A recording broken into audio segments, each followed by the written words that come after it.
Kurumirira gikuo kia Hassan Kulo Maalim, uria wari mubunge wa gicigo kia ubunge kia Banisa kaunti-ini ya Mandera, kiria kiahanikire mweri-ini wa gatatu mwaka muhituku.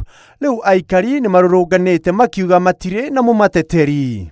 Na bona tumekosa nafasi ambayo Wakenya wenzetu wanakaa 47 county ambaye zinawakilishwa Kenya mizima, bona parliament sisi tumekosa nafasi yetu. Maugite kwa ihinda ria mieri 15 riu kuma mubunge wao akua, undu uyu utumite gicigo giki gutigwo na thutha hari uthii wa na mbere, kuona matikoretwo makiamukira igai riao ria keki ya bururi kuma kuri thirikari nene.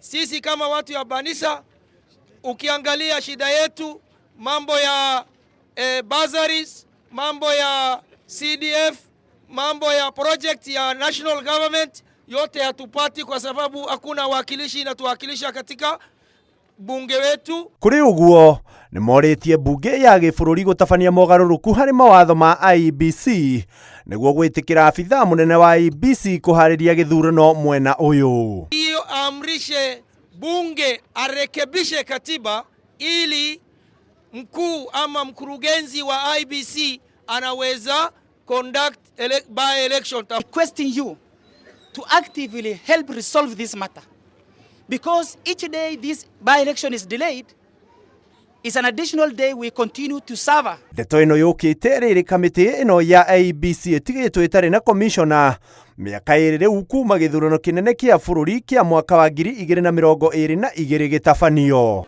Rais atengeneze aunde kamati ya IEBC.